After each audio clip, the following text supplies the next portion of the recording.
فاتحہ۔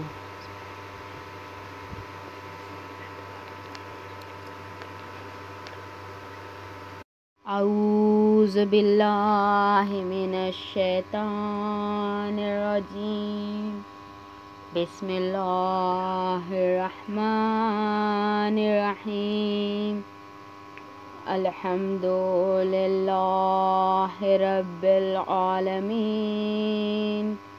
والصلاة والسلام علی سیدنا وشفیعنا بالقاسم محمد، اللہم صلی علی محمد وآلہ الطیبین الطاہرین المعصومین، ولعنۃ اللہ علی اعدائہم اجمعین۔ اما بعد فقد قال اللہ سبحانہ وتعالی فی کتاب المبین، وہو اصدق الصادقین۔ السلام علی یوم ولدت و یوم اموت و یوم ابعث حیا، صلوات اللہم صلی علی محمد۔ خداوند عالم قرآن مجید میں جناب عیسیٰ کی گفتگو نقل فرما رہا ہے، جس میں جناب عیسیٰ یہ فرما رہے ہیں کہ مجھ پر اللہ کا سلام ہے جس دن میں پیدا ہوا اور جس دن مجھے موت آئے گی اور جس دن میں دوبارہ زندہ کیا جاؤں گا، یعنی روز قیامت۔ عزیزان گرامی، حسین وارث انبیاء کے عنوان سے ہماری آپ کی گفتگو جاری ہے۔ کل میں نے جناب موسیٰ کا تذکرہ کیا اور پرسوں بھی یہی تذکرہ رہا۔ بات آگے بڑھتی ہے، زیارت آگے بڑھتی ہے اور جملہ آتا ہے، السلام علیکہ یا وارث عیسیٰ روح اللہ، سلام ہو آپ پر اے حسین، آپ پر سلام اے عیسیٰ روح اللہ کے وارث۔ حضرت عیسیٰ تاریخ نبوت کے بڑے عظیم نبی، صاحب کتاب، صاحب شریعت، روح اللہ، کلمۃ اللہ۔ جناب عیسیٰ ظاہر ہے کہ معصوم تھے ہی، اس لیے کہ نبی تھے۔ جناب عیسیٰ کی والدہ بھی معصومہ تھیں، جناب مریم معصومہ ماں، معصوم بیٹا۔ جناب عیسیٰ اور حضور سرور کائنات کے پہلے تمام انبیاء کے آخر میں۔ جناب عیسیٰ کی ماں بڑی عظیم المرتبت بی بی، جن کے لیے قرآن نے کہا کہ اے مریم، یقیناً اللہ نے تمہیں چن لیا اور پاک کیا اور چن لیا دنیا کی تمام عورتوں میں۔ جناب عیسیٰ کے واقعات کچھ یوں ہیں کہ جناب عیسیٰ کی والدہ جناب مریم، آپ جناب مریم کی والدہ جناب حنہ نام یاد رکھیے گا، یعنی جناب عیسیٰ کی نانی جناب مریم کی والدہ کا نام جناب حنہ تھا اور جناب مریم کے والد کا نام جناب عمران تھا۔ بچے یاد رکھیں، جناب حنہ بڑی مومنہ خاتون تھیں اور اللہ سے بڑی محبت رکھتی تھیں اور بڑی پاک و پاکیزہ بی بی تھیں۔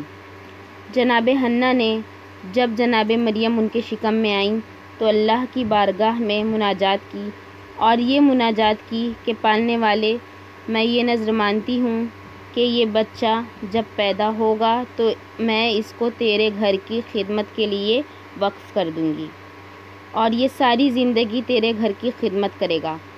کون سا گھر؟ جسے بیت المقدس کہتے ہیں۔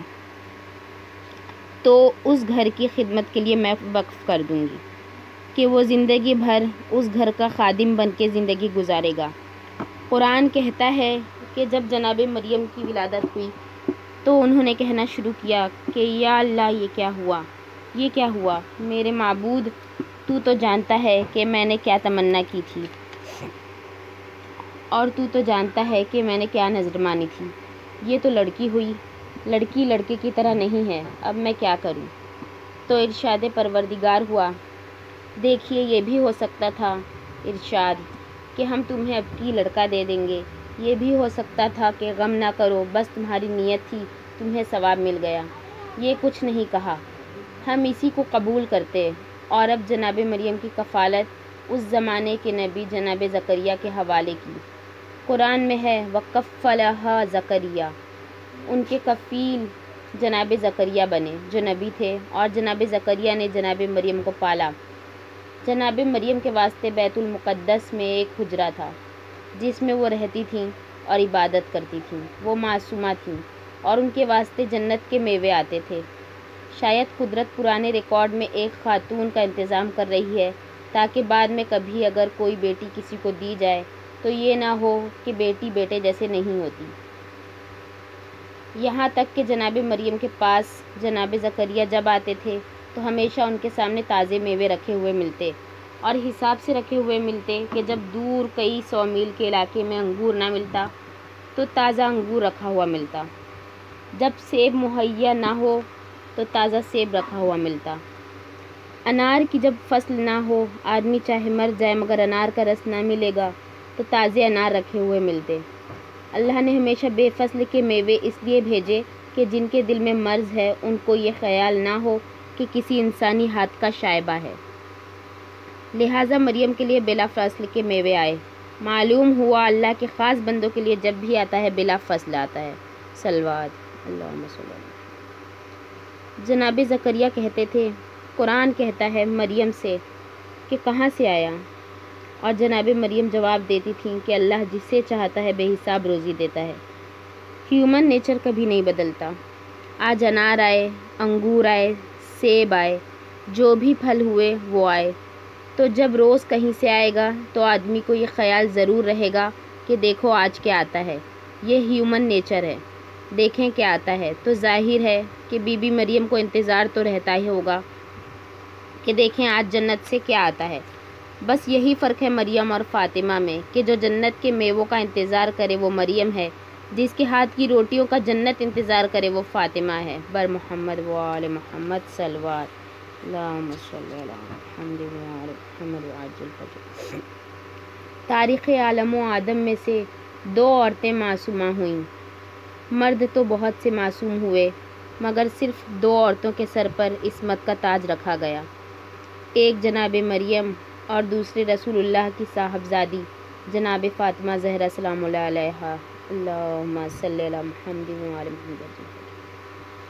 سنیے گا آپ سمجھ کے کہ گھر کیوں بنوایا، زوجہ بھی معصومہ اور شوہر بھی معصوم۔ وراثت عیسیٰ کیا ہے؟ وارث عیسیٰ پر سلام۔ عصمت کے 2 گھرانے ہم نے دیکھے، وہاں یہ ہوا کہ مریم بغیر شادی کے رہیں اور بیٹا ملا۔ یہاں جب رسول کی بیٹی کی شادی کا مسئلہ آیا تو لوگوں نے پیغام دیے، طاقتوروں نے پیغام دیے، پیسے والوں نے پیغام دیے۔ رسول نے کسی کو نہیں کہا، ہر ایک سے کہا مجھے اختیار نہیں، خدا کو اختیار ہے۔ میں کہوں گی یا رسول اللہ، آپ جو کہہ رہے ہیں آپ کا قول ہمارا ایمان ہے، مگر اپنے کانوں کو کیا کریں؟ آپ کی زبان سے یہ جملہ ہماری سمجھ میں نہیں آتا کہ مجھے اختیار نہیں ہے۔ ارے جس کو چاند کو 2 کرنے کا اختیار ہو، سورج کو پلٹانے کا اختیار ہو، سنگریزوں کو تسبیح کرنے کا اختیار ہو، نالین سمیت قاب قوسین سے گزرنے کا اختیار ہو، بیٹی کی شادی کا اختیار نہیں، جو دنیا کے ہر باپ کو ہے۔ دنیا کا ہر باپ بیٹی کی شادی میں بولتا ہے، اور آپ فرما رہے ہیں مجھے اختیار نہیں۔ سرکار بالکل بجا فرما رہے ہیں، ہم اپنے کانوں کو کیا کریں؟ دل کو تو یقین ہے، مگر آپ کی زبان سے مجھے اختیار نہیں ہے ہمارے کانوں کو عجب لگتا ہے۔ ممکن ہے جواب دیں، میری بیٹی کی عظمت سمجھ، میرے جملے کا مطلب سمجھ میں آ جائے گا۔ اگر میری بیٹی ایک عام مسلمان لڑکی ہوتی تو مجھے اختیار تھا کہ جس اچھے مسلمان سے چاہوں بیاہ دوں۔ میری بیٹی معصومہ ہے اور معصومہ کی شادی غیر معصوم سے ہو نہیں سکتی۔ میں مسلمان بناتا ہوں، معصوم نہیں بناتا۔ معصوم اللہ بناتا ہے، جسے معصوم بنایا ہو اس کے ساتھ شادی کرے گا، اور اللہ نے جسے معصوم بنایا تھا اس کے ساتھ عقد فاطمہ ہوا۔ تو عصمت کے 2 گھرانے، ایک میں ماں معصومہ اور بیٹا معصوم، ایک میں ماں اور باپ دونوں معصوم اور 2 بیٹے معصوم۔ جو گھرانہ جس میں ماں اور بیٹے معصوم تھے یعنی عیسیٰ اور مریم، اس کے لیے قرآن میں آیت آئی وَكَانَ يَأْكُلَانِ الطَّعَامَ، وہ دونوں کھانا کھاتے تھے۔ کنیزان زہرا بڑی توجہ، وہ دونوں کھانا کھاتے تھے، سب کھاتے ہیں؟ ارے یہ کہیے کہ وہ انار شوق سے کھاتے تھے۔ تو سمجھ میں آئے۔ وہ انگور پسند کرتے تھے تو ٹھیک ہے، سمجھ میں آئے۔ دونوں کھانا کھاتے تھے۔ ہم نے کہا مجلس میں مولوی صاحب کو بلا لیجئے۔ انہوں نے کہا کیسے ہیں؟ ہم نے کہا وہ کھانا کھاتے ہیں۔ انہوں نے کہا یہ کون سی بات ہوئی، کون نہیں کھانا کھاتا؟ تو یا اللہ، یہ کیا کہا گیا کہ وہ دونوں کھانا کھاتے تھے؟ تو علماء نے بتایا کہ نہیں، تم سمجھے نہیں اس بات کو۔ چونکہ لوگوں نے حضرت عیسیٰ و مریم کو خدا کہا، لہٰذا قرآن نے ان کے بندے ہونے کا ثبوت یہ دیا کہ خدا کی شان نہیں ہے کہ وہ کھائے، یہ بندے کی شان ہے کہ وہ کھانا کھائے۔ وہ دونوں خدا کیسے ہو سکتے ہیں؟ وہ تو کھانا کھاتے تھے۔ اب میں کیا کروں بتائیے، بڑی پریشانی ہے۔ ایک جگہ تو بندگی کے ثبوت میں جہاں ماں اور بیٹا دو معصوم ہیں، قرآن کہتا ہے وہ کھانا کھاتے تھے، مگر جہاں ماں باپ معصوم ہیں اور دو بیٹے معصوم ہیں، وہاں جب یہ موقع آیا تو قرآن نے کہا وَيُطْعِمُونَ الطَّعَامَ، اور وہ کھانا کھلاتے تھے۔ بر محمد و آل محمد صلی اللہ علیہ وسلم۔ معصومہ ماں کے معصوم فرزند حضرت عیسیٰ اللہ کا پیغام لے کے دنیا تک آئے اور دنیا کو نیکی، روحانیت، اخلاق، انسانیت اور شرافت کا سبق دیا۔ لیکن خدا برا کرے اس دنیا کا جو ہمیشہ اچھوں کی دشمن رہی۔ ظلم، جور، استبداد، ناجائز طاقت اور دولت کی بے اندازہ محبت نے عیسیٰ کی مخالفت کروائی، اس لیے کہ عیسیٰ غریبوں، کمزوروں، مصیبت زدوں کے حامی تھے۔ لہٰذا غریبوں کا خون چوسنے والے اور ظلم و جور کے پرستار عیسیٰ کے دشمن ہو گئے۔ یہاں تک کہ وہ وقت بھی آ گیا کہ جناب عیسیٰ کے واسطے سولی کا انتظام کیا گیا کہ عیسیٰ کو سولی دے دی جائے۔ قرآن صاف لفظوں میں کہہ رہا ہے وَمَا قَتَلُوهُ وَمَا صَلَبُوهُ، نہ عیسیٰ کو سولی دی گئی، نہ عیسیٰ قتل کیے گئے۔ اللہ نے ان کو زندہ آسمان پر بلند کر لیا، اور کوئی شخص حضرت عیسیٰ سے مشابہ تھا یا اللہ نے اس کو حضرت عیسیٰ سے مشابہ کر دیا تھا، اس کو سولی دے دی گئی۔ اور مسلمان آج تک حیات عیسیٰ کے قائل ہیں۔ مسلمان آج تک اس بات کا یقین رکھتے ہیں، اگر کلمہ گو ہیں، اور قرآن پہ یقین رکھتے ہیں کہ حضرت عیسیٰ اس وقت جب یہ مجلس ہو رہی ہے تب بھی زندہ ہیں۔ ہمیں اسی بات کا شکوہ ہے کہ آج تک کسی نے بگڑ کے یہ نہ پوچھا کہ عیسیٰ ہیں تو ان کی زندگی کا فائدہ کیا ہے، مگر ہمارے امام کے لیے روز سوال ہوتا ہے کہ ہیں تو زندگی کا فائدہ کیا ہے۔ کسی نے نہ پوچھا وہ ہیں تو کہاں ہیں۔ ہمارے امام کے لیے روز سوال ہوتا ہے کہ ہیں تو کہاں ہیں۔ آپ کو پریشانی کیا ہے؟ جو مسلمان 2000 برس کے عیسیٰ کو زندہ مان رہے ہیں، وہ 1200 برس سے ہمارے امام کو زندہ ماننے میں پریشان کیوں ہیں؟ پھر ہم یہ کب کہتے ہیں کہ وہ ملک الموت سے کشتی لڑ کے زندہ ہیں؟ ہم کہتے ہیں خدا زندہ رکھے ہوئے ہے اس لیے زندہ ہیں۔ ہم یہ نہیں کہتے کہ وہ اپنی طاقت سے زندہ ہیں۔ ہم یہ کہتے ہیں کہ ہمارے بارے میں امام کو خدا زندہ رکھے ہوئے ہے اس لیے زندہ ہیں۔ تو پریشانی آپ کو کیا ہے؟ کیا خدا قادر نہیں ہے کسی کو 1200 برس جلانے پر؟ مگر عزیزان گرامی، یہ دلیلیں بیکار ہیں۔ یہ دلیلیں ان کے لیے ہیں جو معاملے کو سمجھنا چاہے ہیں۔ جو چھیڑنے کے لیے کسی کو کچھ کہتا ہو اس کو کبھی علمی دلیل نہیں دی جاتی۔ اپنی علمی دلیل دے کے ضائع نہ کیجیے، وہ دوسرا جملہ کہہ دے گا، آپ کو غصہ آ جائے گا۔ لہٰذا پہلے آپ ہی کیوں نہ تیار ہو جائیے۔ تو ایسے لوگوں کے لیے ہمارا جواب دوسرا ہے۔ ہمارا جواب یہ ہے کہ 11 ظاہر تھے، آپ نے مار ڈالا۔ اب جب تک آپ میں سے ایک ایک نہ مر جائے گا 12واں نہیں آئے گا۔ صلوات اللہم صلی علی محمد و آل محمد۔ بس حضور، آج بات یہیں پہ تمام ہو رہی ہے۔ زندگی رہی تو سلسلہ کلام کل آگے بڑھے گا، اس لیے کہ جناب عیسیٰ کے سامنے بھی شہادت آئی اور انہوں نے خنجر پیشانی سے قبول بھی کرنا چاہا، مگر اللہ کی مصلحت کہ جس طرح جناب اسماعیل کی گردن سے چھری پلٹ گئی، ویسے عین وقت پہ عیسیٰ کو آسمان پر بلند کر لیا گیا۔ اس لیے قربانی تو کسی اور ہی خاندان کا حصہ تھی، اور ذبح عظیم تو کسی اور ہی گھرانے کے لیے لکھی تھی، اور ہم جو جمع ہوتے ہیں اس ذبح عظیم کی یاد میں جمع ہوتے ہیں کہ جو صبح قیامت تک کے واسطے انسانی دلوں کو ایک سوز حیات عطا کر دے اور ایک ایسی گرمی دے دے کہ جو زندگی کی ضمانت ہو۔ کنیزان زہرا، باتوں باتوں میں آج 8ویں شب آ گئی۔ اب یہ شبیں ایسی نہیں ہیں کہ 2 منٹ مصائب پڑھ کے ختم کر دیے جائیں۔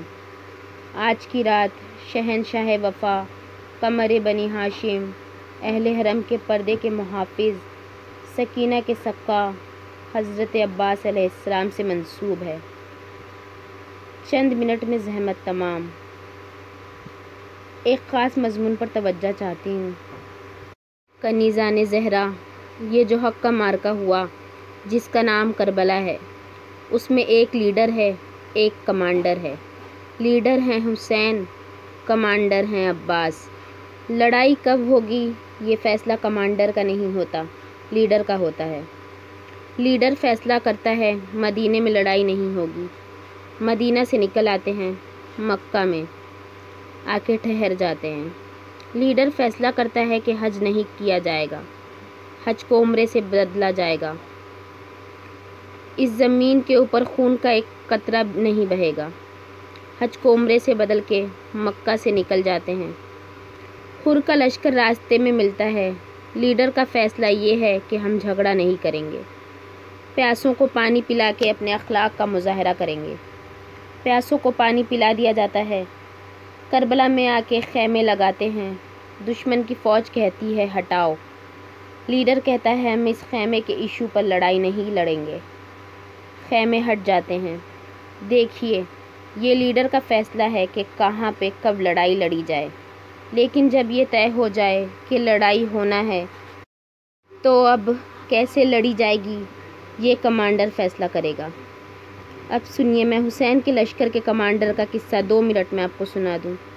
کربلا میں حسین کا خیمہ ہتھیلی جیسے میدان میں تھا، جہاں کسی طرف سے کوئی ڈیفنس اور کوئی بچاؤ نہ تھا۔ دشمن کثیر تھا، حسین کے ساتھی کم تھے۔ چاروں طرف سے حسین نرغے میں تھے۔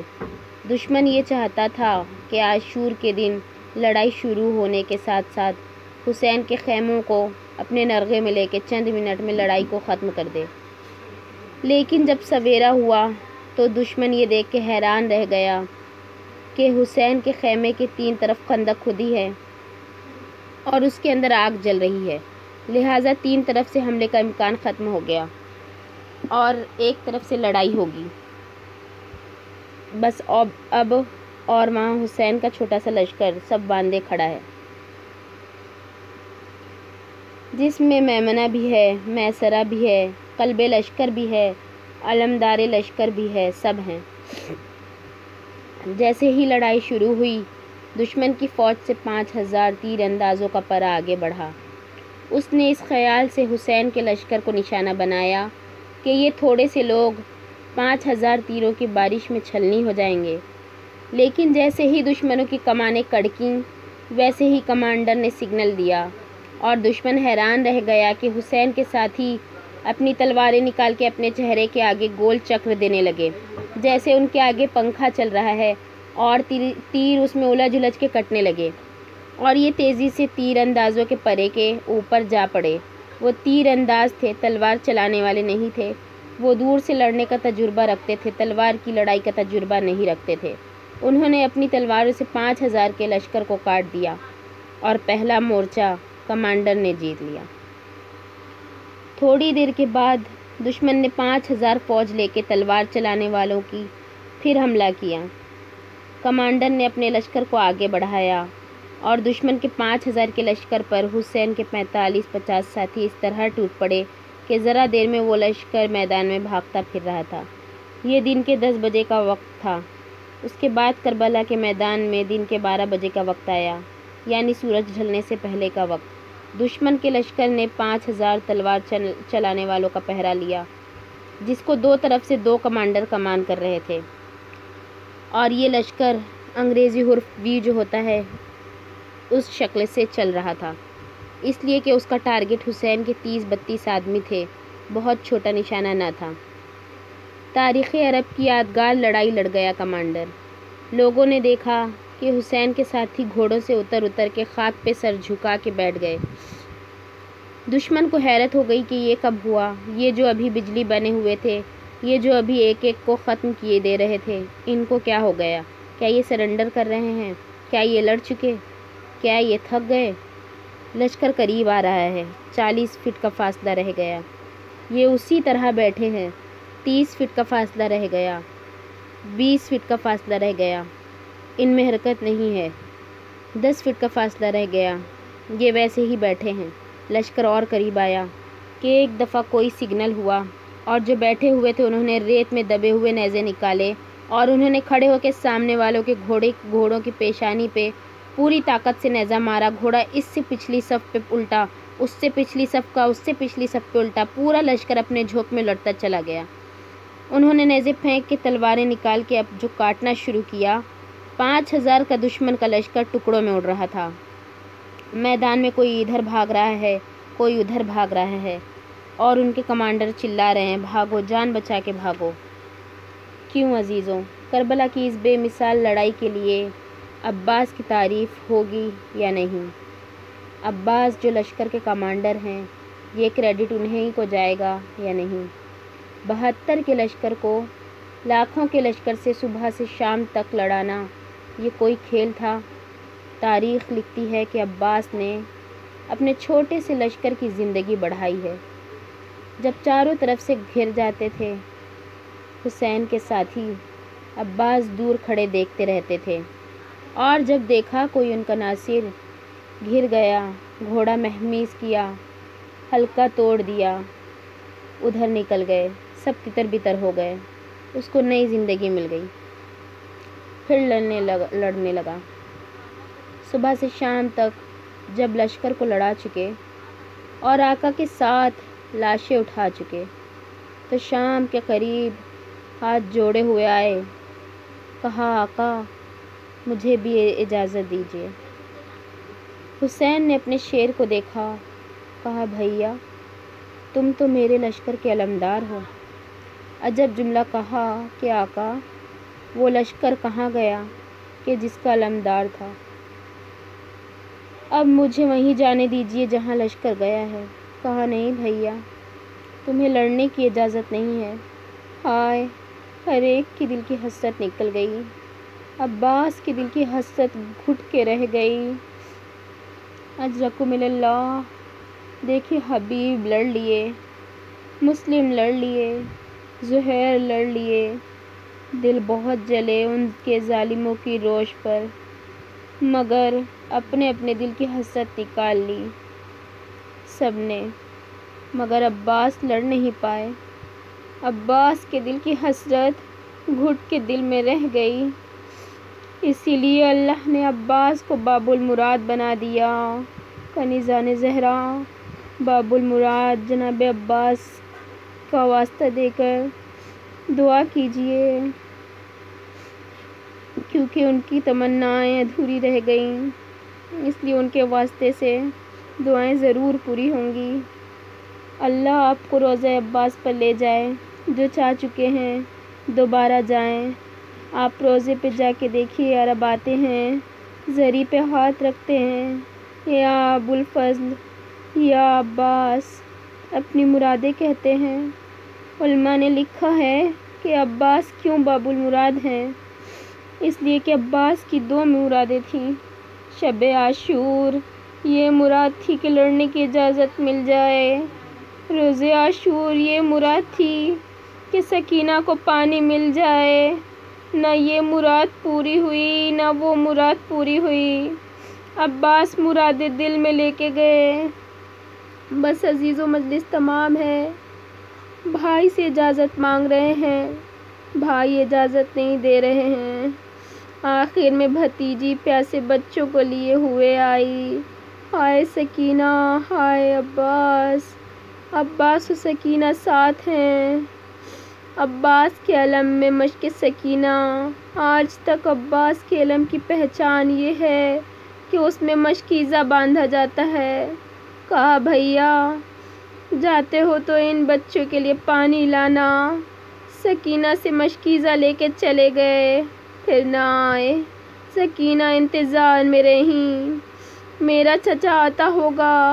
حسین در خیمہ پہ رہے، عباس دریا میں گئے، سوکھی مشک بھری، پانی سے ہونٹ تر نہ کیے، پیاسے دریا سے نکل آئے۔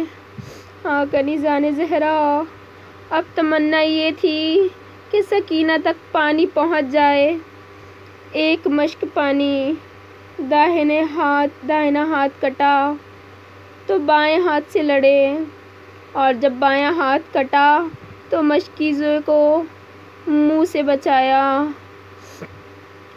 جو تیر آ رہے ہیں، جس میں عباس پہ لگ رہے ہیں، آگے بڑھ رہے ہیں، سکینہ تک پانی پہنچ جائے، مگر جیسے ہی ایک تیر مشک پہ لگا، عباس کا دل ٹوٹ گیا۔ بس آواز دیے آقا، میں نے اپنی جان آپ پر فدا کی۔